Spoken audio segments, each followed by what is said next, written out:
Welcome. Today we will read Lesson 66 in the workbook and from the text, Chapter 7, Section 5, Healing and the Changelessness of Mind, paragraphs 1 through 6. And now for Lesson 66. My happiness and my function are one.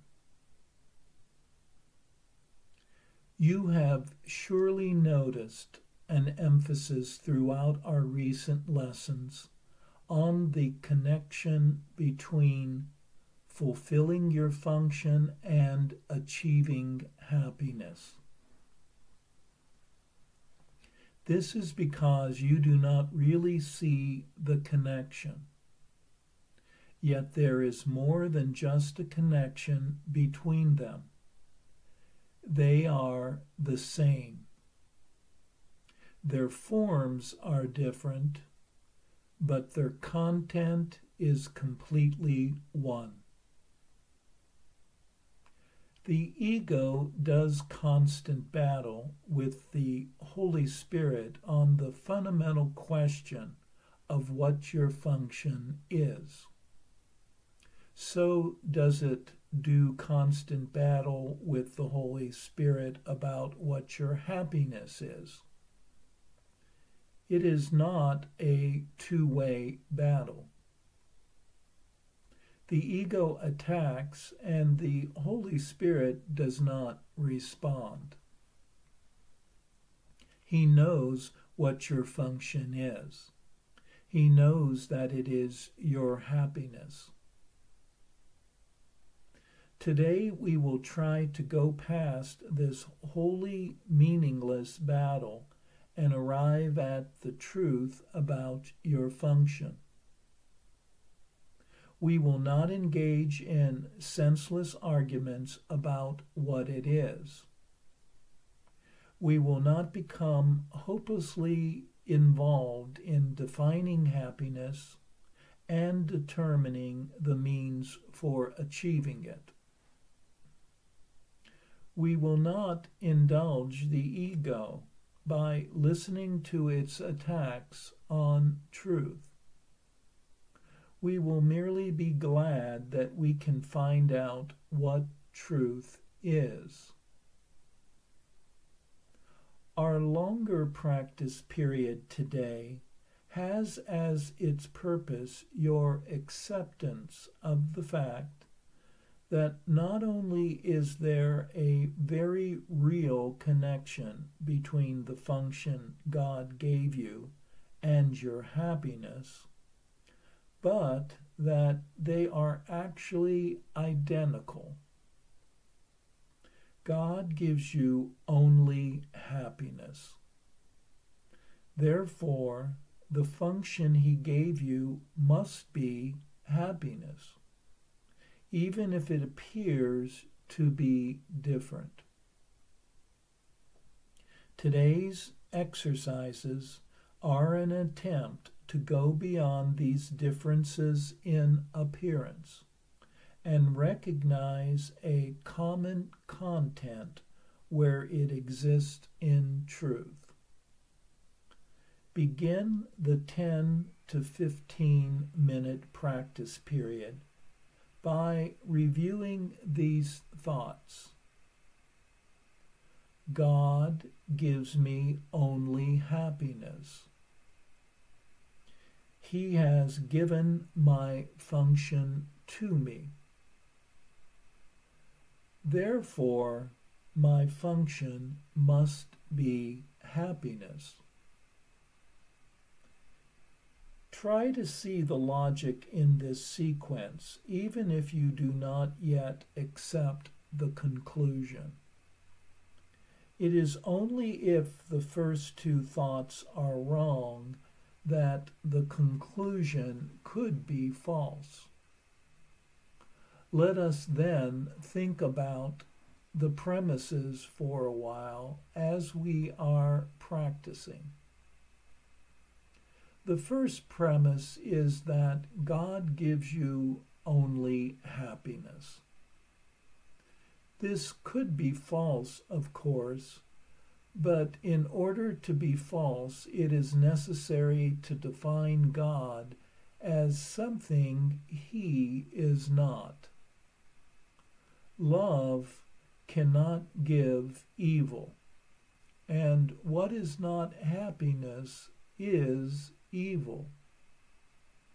God cannot give what he does not have, and he cannot have what he is not. Unless God gives you only happiness, he must be evil. And it is this definition of him you are believing if you do not accept the first premise.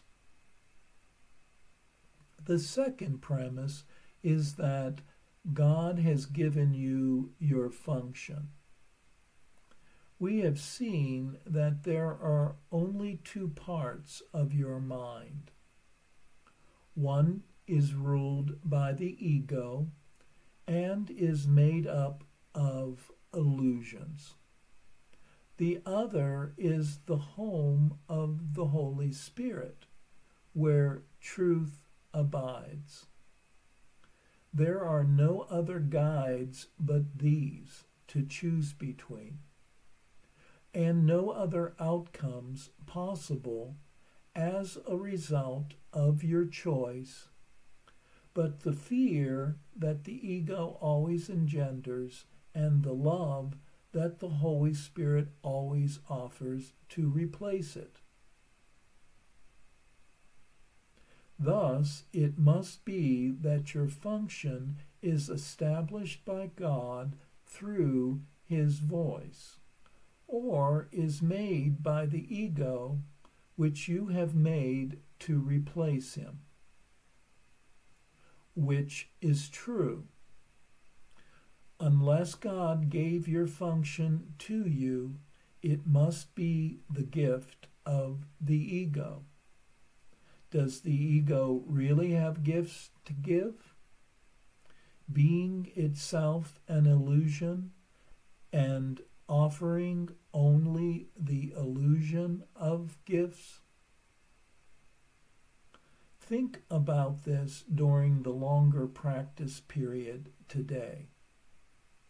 Think also about the many forms the illusion of your function has taken in your mind, and the many ways in which you tried to find salvation under the ego's guidance. Did you find it? Were you happy? Did they bring you peace? We need great honesty today. Remember the outcomes fairly, and consider also whether it was ever reasonable to expect happiness from anything the ego ever proposed. Yet the ego is the only alternative to the Holy Spirit's voice. You will listen to madness or hear the truth. Try to make this choice as you think about the premises on which our conclusion rests. We can share in this conclusion, but in no other. For God himself shares it with us. Today's idea is another giant stride in the perception of the same as the same, and the different as different. On one side stand all illusions. All truth stands on the other. Let us try today to realize that only the truth is true. In the shorter practice periods, which would be most helpful today, if undertaken twice an hour, this form of the application is suggested. My happiness and function are one, because God has given me both. It will not take more than a minute, and probably less, to repeat these words slowly and think about them a little while as you say them.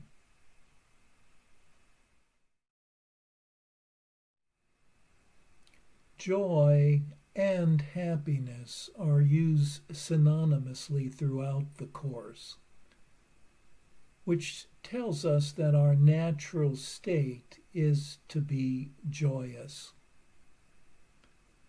Thus, our function to heal is to make happy. Salvation, or the remembering of our true self, is an experience of pure joy. One's function is to be happy and to see this in everyone and everything. True happiness is the recognition of the spirit within. Given that everyone wants to be happy, one can say everyone is on some version of a spiritual journey, whether they recognize it or not. One even could say that everyone is studying some version of A Course in Miracles in some form or other.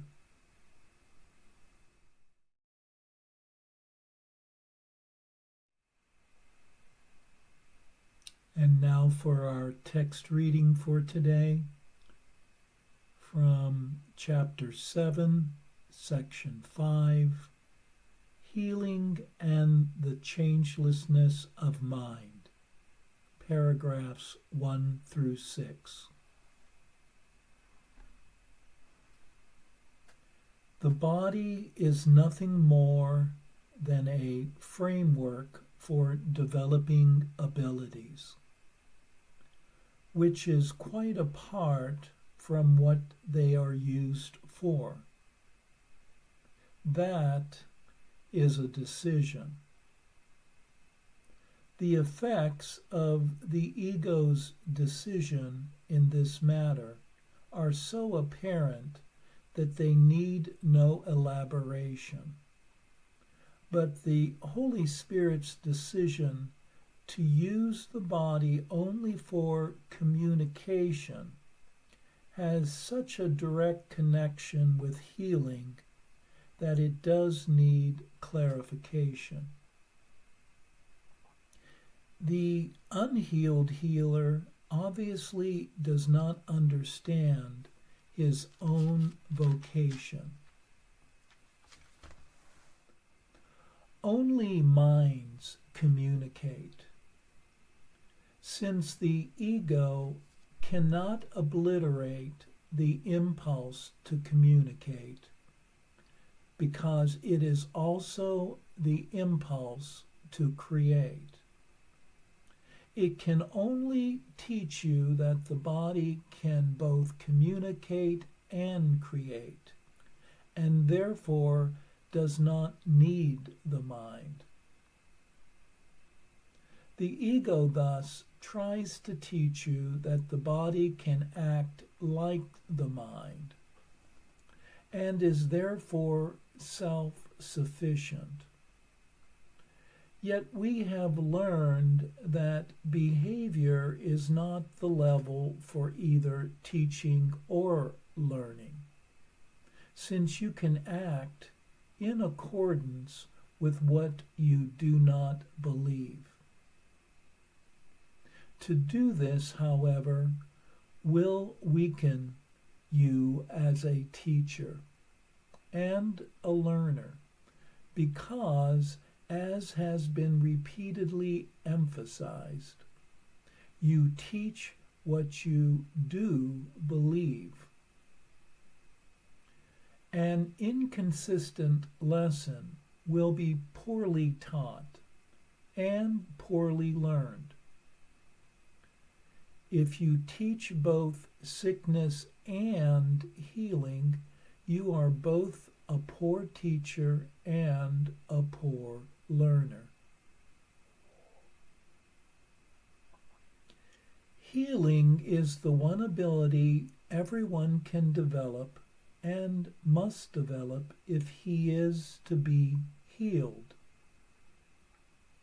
Healing is the Holy Spirit's form of communication in this world, and the only one he accepts. He recognizes no other because he does not accept the ego's confusion of mind and body. Minds can communicate, but they cannot hurt. The body, in the service of the ego, can hurt other bodies, but this cannot occur unless the body has already been confused with the mind. This situation, too, can be used either for healing or for magic. But you must remember that magic always involves the belief that healing is harmful. This belief is its totally insane premise, and so it proceeds accordingly. Healing only strengthens. Magic always tries to weaken. Healing perceives nothing in the healer that everyone else does not share with him. Magic always sees something special in the healer, which he believes he can offer as a gift to someone who does not have it. He may believe that the gift comes from God to him, but it is quite evident that he does not understand God if he thinks he has something that others lack. The Holy Spirit does not work by chance, and healing that is of him always works. Unless the healer always heals by him, the results will vary. Yet healing itself is consistent, since only consistency is conflict-free, and only the conflict-free are whole. By accepting exceptions and acknowledging that he can sometimes heal and sometimes not, the healer is obviously accepting inconsistency.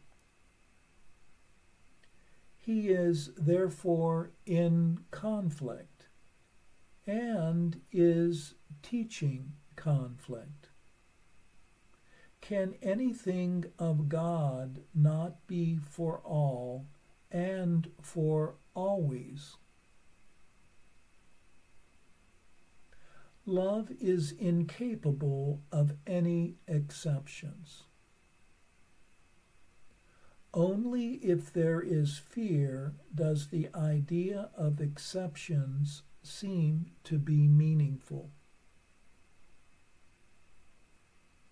Exceptions are fearful because they are made by fear.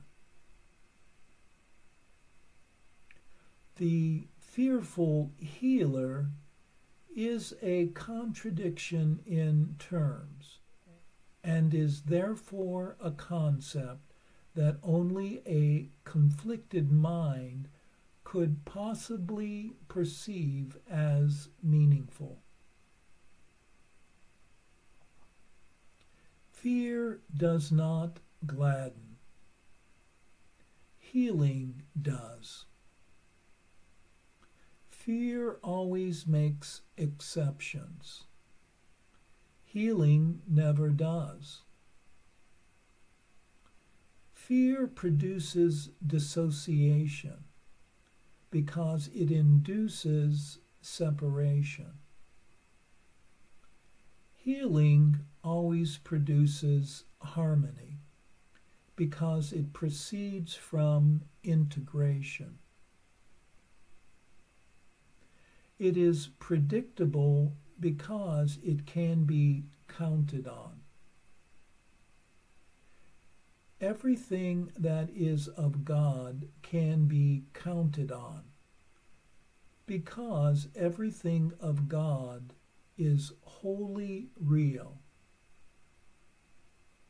Healing can be counted on because it is inspired by His voice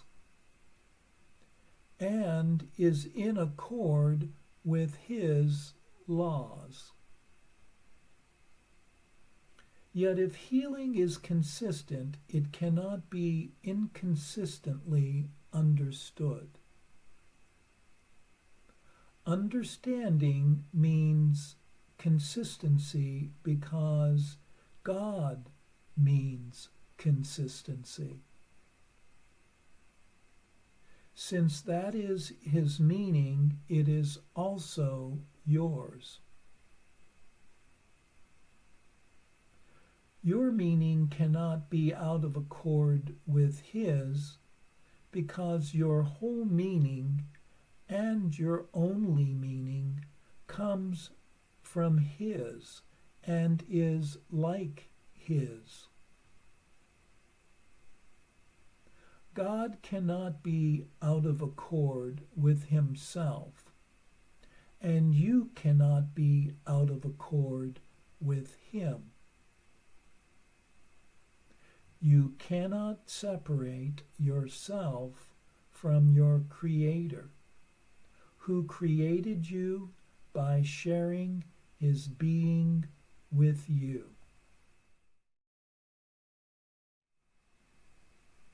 We are told in this section that the Holy Spirit uses the body only for communication in the world. And healing is the form of this communication. Healing only strengthens both the giver and receiver. Healing through the Holy Spirit's workings gladdens without exceptions, is consistent and reliable, and always produces harmony because it unifies. It is always the mind that the Holy Spirit sees as in need of healing.